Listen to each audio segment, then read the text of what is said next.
ഇതാണ് നമ്മുടെ സിസ്റ്റം ചെയ്തിരിക്കുന്ന പാനലിനും കാര്യങ്ങളൊക്കെ. നിലവിൽ 580 വാട്ട്സിൻ്റെ 2 പാനലാണ് കണക്ട് ചെയ്തേക്കുന്നത്. അതുകൂടാതെ ഇപ്പുറത്ത് 12 വോൾട്ട് സിസ്റ്റത്തിന് വേണ്ടി 405 വാട്ടിൻ്റെ അല്ലേ, 405 അല്ലേ, 405ൻ്റെ 2 എണ്ണം കണക്ട് ചെയ്തിട്ടുണ്ട്. നമുക്ക് നോക്കിക്കഴിഞ്ഞാൽ രണ്ടും പാരലായിട്ട് കണക്ട് ചെയ്തിട്ടുണ്ട്.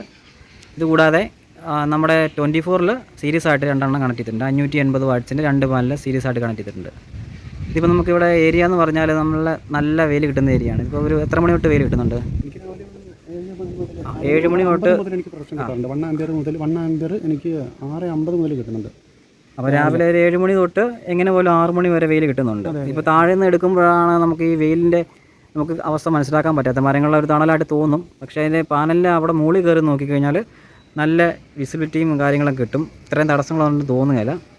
ഇപ്പം നല്ലൊരു പ്രൊഡക്ഷനുള്ളൊരു പാനലാണ്, ഹാഫ് കട്ട് പാനലാണ്. അതുകൊണ്ട് തന്നെ അത്യാവശ്യം നല്ല രീതിയിലൊരു 5 അടി പൊക്കിയിട്ടാണ് സ്റ്റാൻഡ് സ്ട്രക്ചർ ചെയ്തിരിക്കുന്നത്. അതുപോലെ തന്നെ ഇത് ബ്ലാക്ക് പാനൽ എന്ന് പറഞ്ഞ സീരീസിൽ പെടുന്ന വാരിയുടെ തന്നെ ഒരു പാനലാണ്. പൈപ്പ് വന്നിരിക്കുന്നത് ഇങ്ങനെ കേബിൾ വന്ന് അകത്തേക്ക് എടുത്തിരിക്കുകയാണ്. പിന്നെ എർത്തിൻ്റെ കണക്ഷനും കാര്യങ്ങളൊക്കെ നമുക്ക് കണക്ട് ചെയ്യാൻ കിടപ്പുണ്ട് ഇതിൻ്റെ മിച്ചമായിട്ട്. ഇപ്പോൾ ACDB മാത്രമേ കണക്ട് ചെയ്തിട്ടുള്ളൂ. ഇപ്പോൾ ACDB മാത്രം കണക്ട് ചെയ്തിട്ടുണ്ട്. DCDBയുടെ വയറും കാര്യങ്ങളൊക്കെ താഴേക്ക് എത്തിച്ചിട്ടുണ്ട്, പക്ഷേ കണക്ട് ചെയ്യാൻ കിടപ്പുണ്ട്.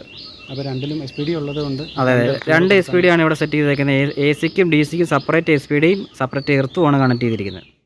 ഇത് ലിഥിയം ബാറ്ററി കോമ്പാക്റ്റബിൾ SPSൻ്റെ ഇൻവെർട്ടറാണ് ചെയ്തിരിക്കുന്നത്. ഇത് 3K ഇവിടെ full copper 40 ampere MPPT inbuilt വരുന്ന സിസ്റ്റമാണ്. ഇപ്പോൾ നിങ്ങൾക്ക് കാണാൻ സാധിക്കുന്ന solar ampere 28.7 ampere 715 watts load ചെയ്യുന്നുണ്ട്. Solar use, solar charging light blink ചെയ്യുന്നുണ്ട്. അതോടൊപ്പം തന്നെ നമുക്ക് ഇവിടെ ലിഥിയം ബാറ്ററിയാണ് സെറ്റ് ചെയ്തേക്കുന്നത്. ഇത് 105 AHൻ്റെ 24 വോൾട്ട് ലിഥിയം ബാറ്ററിയാണ് സെറ്റ് ചെയ്തേക്കുന്നത്. ഇത് അസംബിൾഡ് ആണ്. പിന്നെ ഇവിടെ നോക്കിക്കഴിഞ്ഞാൽ 220 വോൾട്ട് ഔട്ട്പുട്ട് ഉണ്ട്. പിന്നെ സോളാറിൻ്റെ മോഡിലാണ് ഓൺ ആക്കിയിരിക്കുന്നത്. UPS മോഡ് ഓഫാണ്.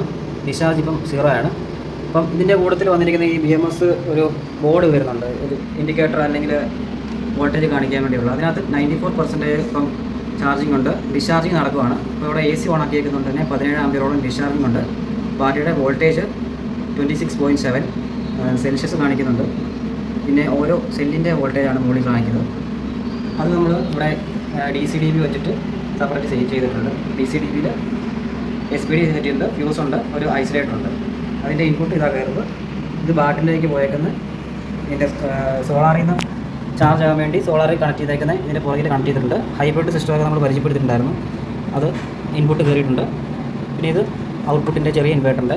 ഈ ചെറിയ ഇൻവേർട്ടർ എന്തിനാണ് വെച്ചിരിക്കുന്നതെന്ന് പറഞ്ഞാൽ ഇവിടെ ക്യാമറ, അതുപോലെ തന്നെ ഗേറ്റിൻ്റെ ഒരു മോട്ടറുണ്ട് ഓട്ടോമാറ്റിക്കായിട്ട് വർക്ക് ചെയ്യാറുള്ളത്. അതെല്ലാം ഈ ചെറിയ ഇൻവേർട്ടർ കൂടിയാണ് വർക്ക് ചെയ്യുന്നത്. അതിനുവേണ്ടി നമ്മൾ 2 ബാറ്ററി ഇവിടെ ഉണ്ടായിരുന്ന ഒരു ബാറ്ററി 200 AHൻ്റെ ഒരു 100 AHൻ്റെ കൂടെ പാരലൽ ചെയ്ത് 300 AH ആക്കിയപ്പോൾ അതിനുവേണ്ടി നമ്മൾ സെപ്പറേറ്റ് ഒരു MPPT വെച്ചിട്ടുണ്ട്. ആ MPPTയുടെ ബ്രേക്കറാണ് ഈ കാണുന്നത്. ഈ MPPT നമുക്ക് ഡീറ്റെയിൽസ് നോക്കാം. ഇപ്പം ബാറ്ററിയുടെ ഗ്രാവിറ്റിയൊക്കെ മെയിൻറ്റെയിൻ ചെയ്യാൻ വേണ്ടി ഫ്ലോട്ട് ചാർജിങ്ങിൽ വർക്ക് ചെയ്യുന്നുണ്ട്. ഓവർ ചാർജിങ് നടക്കുന്നില്ല. അപ്പം പ്രൊഡക്ഷൻ കുറച്ചിരിക്കുന്നതിൻ്റെ കാരണം എന്താണെന്ന് വെച്ചാൽ ഫ്ലോട്ടിലാണ്, ലോഡൊന്നും എടുക്കുന്നില്ല. ഓട്ടോ സോളാർ ഓഫാണ്. ഇപ്പം 3.1 വോൾട്ടിൽ 14.4 ഫുൾ ചാർജാണ്. 8.8 ആമ്പിയറിൽ ഇപ്പം ബാറ്ററിയിലേക്ക് ചാർജിങ് കൊടുക്കുന്നുണ്ട്. 126 വാട്ട് ഇപ്പം മാക്സിമം കിട്ടുന്നുണ്ട്. ഫ്ലോട്ടിലാണ്, ഫ്ലോട്ടെന്ന് എഴുതി കാണിക്കുന്നുണ്ട്, ഫ്ലോട്ടിൽ വർക്ക് ചെയ്യുന്നുണ്ട്. അപ്പോൾ ആദ്യ സമയത്ത് രാവിലെ ബൾക്കിലായിരുന്നു, പിന്നെ അബ്സോർപ്ഷനിലായി, ഫ്ലോട്ടിലായി. ഇനിയിപ്പോൾ കുറച്ച് കഴിയുമ്പോഴത്തേക്ക് ഐഡിയിലേക്ക് മാറും. ലോഡൊന്നും കൊടുത്തിട്ടില്ല. ഇപ്പം ഇതിൻ്റെ ബാക്കിൽ നോക്കിക്കഴിഞ്ഞാൽ താഴെ നോക്കിക്കഴിഞ്ഞാൽ മനസ്സിലാവും ഓട്ടോ സോളാർ സ്വിച്ച് ഓഫാണ്. കാരണം ഒരു ദിവസമെങ്കിലും സോളാറിന് ചാർജ് ചെയ്തതിന് ശേഷം നൈറ്റിൽ KCBയിൽ ചാർജ് ആക്കി ഇതിൻ്റെ ഗ്രാവിറ്റി മെയിൻറ്റെയിൻ ചെയ്യാൻ വേണ്ടിയാണ് ഉദ്ദേശിക്കുന്നത്.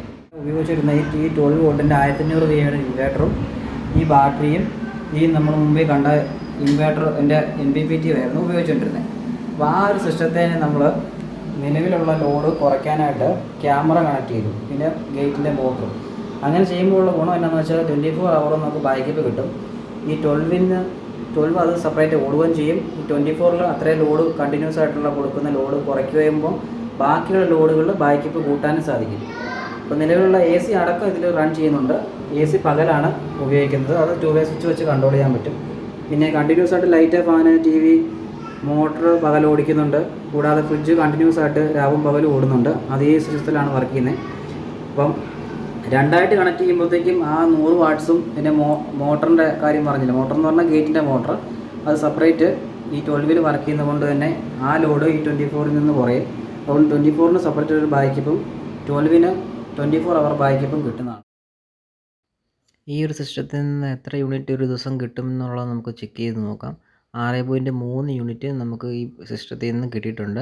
AC പകരം ഓടിച്ചത് കൊണ്ടാണ് ഇത്രയും കിട്ടിയത്. ഉപയോഗമുള്ളവർക്ക് നല്ല രീതിയിൽ പ്രൊഡക്ഷൻ കിട്ടാൻ സാധിക്കുന്ന ഒരു സിസ്റ്റമാണ്. വളരെ നല്ലൊരു സിസ്റ്റമാണിത്. ആദ്യം ഇൻവെർട്ടർ ഇരുന്ന ഈ സ്പേസാണ് കബോർഡിൻ്റെ അടിയിൽ. അപ്പം ഒരു കാരണവശാലും നിങ്ങൾ കബോർഡിനടിയിൽ അങ്ങനെയുള്ള ഭാഗങ്ങളൊന്നും വെക്കല്ല്. ഇപ്പം മുകളിലേക്കും ഷിഫ്റ്റ് ചെയ്തിട്ടുണ്ട്. നല്ലൊരു എയർ സർക്കുലേഷൻ ഉള്ള ഒരു ഏരിയയാണ്. ടെമ്പറേച്ചറൊന്നും കാര്യമായിട്ടൊന്നും കൂടത്തില്ല. നല്ല ഓപ്പൺ ഏരിയയാണ്. ഇവിടെ നിന്ന് മുകളിലേക്ക് എത്തിയപ്പം തന്നെ നല്ലൊരു മാറ്റം അതിൽ കാണുന്നുണ്ട്.